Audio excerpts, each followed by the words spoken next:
The last thing anyone expected was that Earth, dismissed as a forgotten backwater, would be the flashpoint for the biggest event in galactic history. When the Sable Dreadnought entered Sol's system, its shadow swallowed the moon.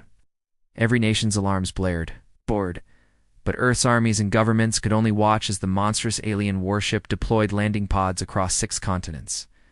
She was a former disaster response leader now, just a paramedic in Mumbai, picking up the pieces of a city scarred by blackouts and food shortages. When the sky flashed blue and power cut out again, Asha thought it was another rolling blackout, till the ground shook and an alien tripod stalked through the skyline, snatching civilians. The message was simple and cold. Surrender. You are irrelevant. The harvest begins. Governments tried to coordinate, but nothing worked. Their networks hacked, their satellites blinded. But the harvest didn't account for humans like Asha Malik. Across the globe, chaos erupted.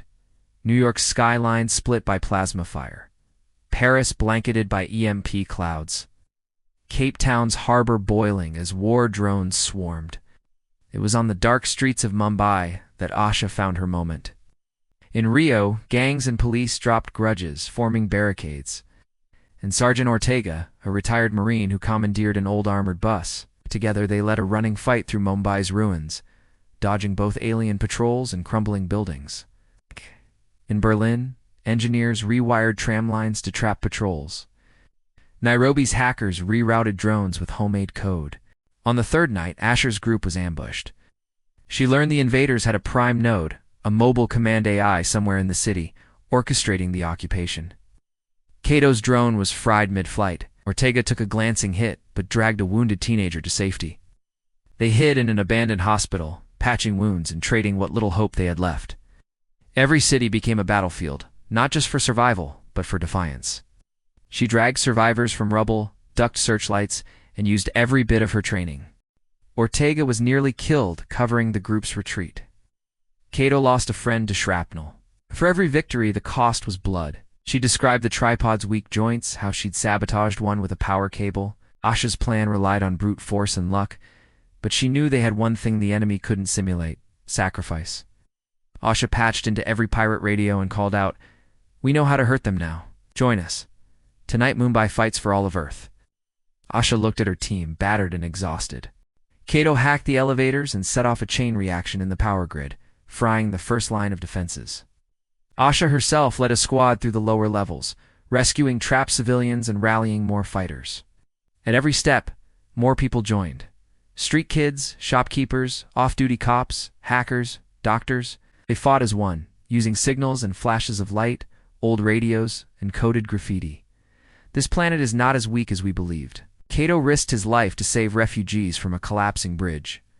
We are human. We endure. We fight together. We will not go quietly. Asha, exhausted but relentless, found herself leading more than just a city. She was now a voice for Earth. The alien commander ordered the ultimate weapon: initiate the cataclysm. If Earth will not submit, it will burn. Engineers reverse-engineered alien guns. Medics shared treatments for radiation burns. Hackers crashed the invaders' communications, seeding chaos in their ranks, and sent the message across every network: cold radios, text, even handwritten flyers. She reached out to every resistance cell, every survivor, every friend and stranger on the network. If we die, let the galaxy know we were not conquered. Fight with everything you have. For your family, for your world. Asha and her team stormed the command center, fighting hand-to-hand, using every trick, every lesson learned. The Sable Dreadnought responded with ruthless fury orbital strikes, chemical agents, even deploying new hunter machines. From that day on, every species in the cosmos knew the truth.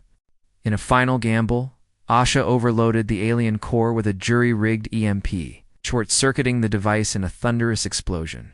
Old enemies fought side by side, risking everything. Children ran supplies, elders organized shelter, hackers triggered blackouts and firewalls that confused the invaders' systems. As an alien patrol cornered her group in a collapsed metro tunnel, she remembered her father's words: "Humans survive because we adapt. We fight together, or we die alone." Now, it was a war zone, a cityscape of burning barricades, shattered windows, an alien machine stalking the streets.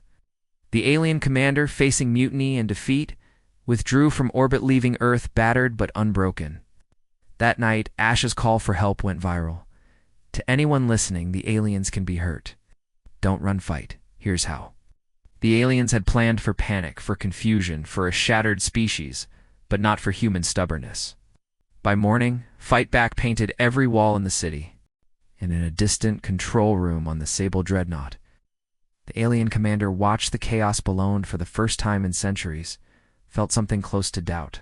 In the days that followed, Earth became a crucible. Asha's broadcast had spread further than she imagined. Asha's ragtag resistance grew. She joined up with Kato, a Japanese drone pilot stranded by the blackout, but the invaders learned too. Their machines adapted. They sent out hunter-killers smarter, faster, armed with tech no human had ever seen. Then, Asha made a discovery.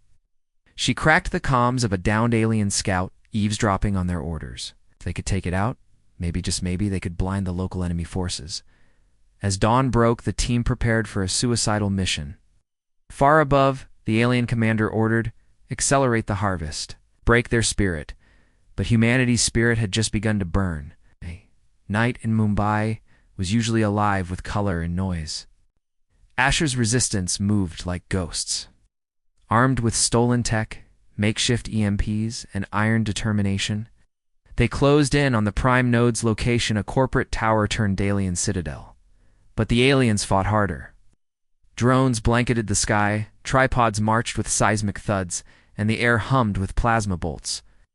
Inside the tower, the prime node waited. Its AI core was shielded by layers of alien tech, lethal force fields, nanobot swarms, automated turrets.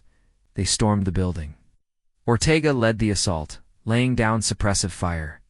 Reaching the AI chamber, they planted their last EMP bomb, knowing it might not work, knowing they might not get out. "We do this for everyone," she said. "If we fail, others will rise." The EMP detonated, tearing through the core. Systems failed. Outside, every alien war machine in Mumbai flickered and fell still. Earth's first victory sent shockwaves across the planet. And in orbit, the alien commander slammed a fist against the console, realizing they're learning too fast. News of Mumbai's victory spread like wildfire. Resistance movements in every city rose up, emboldened by proof the invaders could bleed. But the human counterattack was no longer isolated. Underground networks connected Tokyo to Sao Paulo, Lagos to Istanbul. Asha and her team became legend symbols of hope and survival. But victory came with a price. Ortega was captured in a failed raid. During a secret broadcast, she sent a message not just to her people, but to the invaders. "We are not cattle." Unbeknownst to her, factions among the aliens began to question their orders. Some admired the humans' refusal to break. Others demanded escalation. As evacuation sirens wailed and doomsday machines powered up, Asha gathered her battered resistance for one last, desperate stand. The sky above Mumbai turned red as the Cataclysm device charged a weapon capable of ending millions in a single blast. Asha stared at the countdown, refusing to let fear take root. As the Cataclysm powered up, humans everywhere attacked with reckless courage. Kato, wounded but alive, piloted a stolen alien skiff straight at the weapons core, guided by Ortega's last intel. They reached the weapon's heart just as the timer hit 0. The Sable Dreadnought reeled, its systems shattered. Across the planet, survivors looked up at the stars and realized they had not just survived, they had inspired the galaxy. Humanity does not surrender. Humanity adapts, fights, and wins. And the legend of Asha Malekta, paramedic who lit the spark, became the story that changed the fate of worlds.